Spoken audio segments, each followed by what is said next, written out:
स्वास्थ्य समाचार दिनांक 21 जून 2021। पूज्य बापूजी का ऑक्सीजन लेवल और बीपी लेवल नॉर्मल है तथा हीमोग्लोबिन 9.4 यानी 9.4 है।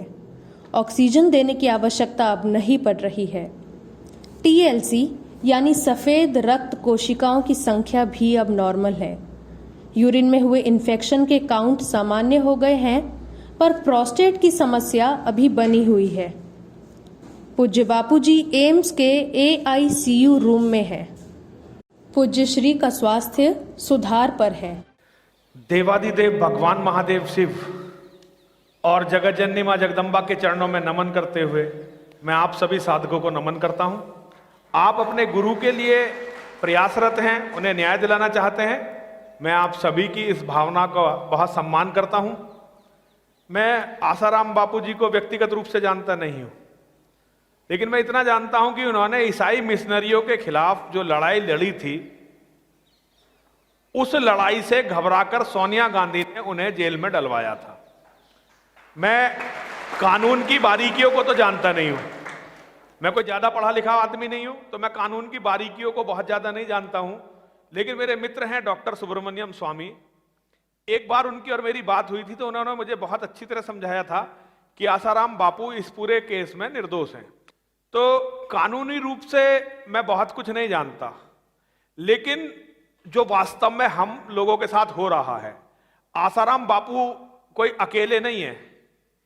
जो भी हिंदू धर्म के लिए कुछ करने का प्रयास कर रहा है, जो भी हिंदू अपने धर्म के लिए लड़ने का या धर्म को बचाने का प्रयास कर रहा है, हर उस हिंदू की या तो हत्या या उसे जेल भेजे जाने के षड्यंत्र रचे जा रहे हैं।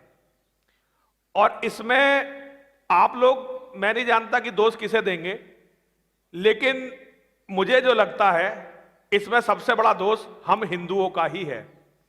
मैं एक आधे मिनट की एक कहानी आपको सुनाना चाहता हूं। एक पहाड़ी पर बहुत सुंदर झरना बह रहा था।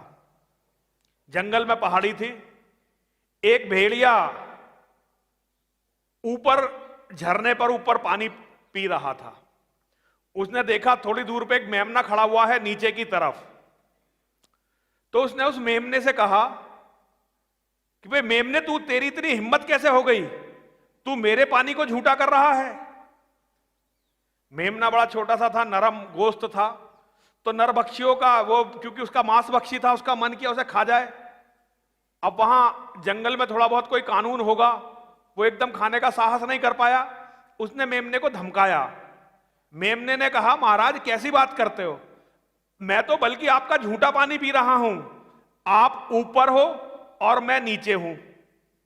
पानी आपसे झूठा होकर मुझ तक आ रहा है, मैं खुद आपका झूठा पानी पी रहा हूं। भेड़िए ने कहा, अच्छा तेरी इतनी हिम्मत, एक तो मेरा झूठा पानी झूठा कर दिया, ऊपर से मुझसे बहस भी करता है। फटाक से भाग के गया, मेमने की गर्दन पकड़ी, मेमने को झिंझोड़ा और खा गया। हमारे धर्म का सिद्धांत है, अस्वम न्येव गजम न्येव व्याघ्रम न्येव चे न्येव चे अजापुत्रम बलिदयाद देवो दुर्बल घातका। अरे घोड़ों की नहीं होती, हाथियों की भी नहीं होती, और शेर की तो कदापि कदापि नहीं होती। केवल कमजोर बकरों की संतानों की बलि चढ़ाई जाती है, क्योंकि देव अर्थात भाग्य ये दुर्बल के लिए घातक होता है। तो बहन, मेरी छोटी बहन, अभी ये जो जितने भी तथ्य बता रही थी, मैं अच्छी तरह से जानता हूं ये सच बोल रही हैं। एक जामा मस्जिद का इमाम, उस पर 100 से ज्यादा गैर जमानती वारंट हैं और बड़े बड़े संगीन उस पर आरोप हैं, लेकिन भारत सरकार वहीं बराबर में रहती है। इधर जामा मस्जिद और इधर भारत सरकार। कभी उस मौलाना से यह भी पूछ सके कि मौलाना साहब, तुम्हारे पे इतने वारंट हैं, इनका क्या किया जाना चाहिए? क्यों? क्योंकि इस्लाम ने एक ट्रेनिंग दी है, और इसे मैं इस्लाम की ताकत और अपनी सबसे बड़ी कमजोरी मानता हूं। धर्म का शाश्वत सिद्धांत है, तुम धर्म को बल दो, धर्म तुम्हें बहुत बल देगा, और तुम धर्म को छोड़ दो धर्म तुम्हें छोड़ देगा। मुसलमान कुछ भी छोड़ सकते हैं, वो अपने धर्म को नहीं छोड़ते। किसी सरकार में इतनी कैपेसिटी नहीं कि उन मौलानाओं को जेल में रख सके। तुरंत गए और जमानत मिल गई तुरंत।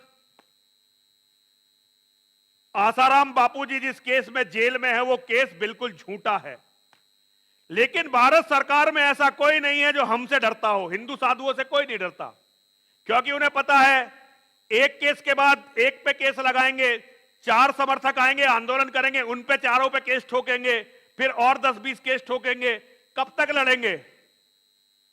लेकिन मुसलमान जो लड़ता है अपने धर्म को अपने अस्तित्व का विषय बनाकर लड़ता है। जिस दिन तक हिंदुओं के मन में अपने धर्म और अपने गुरुओं के लिए यह भाव पैदा नहीं होगा, तब तक सारे धर्म गुरुओं की ये ही दुर्गति होती रहेगी और आगे आने वाला समय तो और मुश्किल होने वाला है।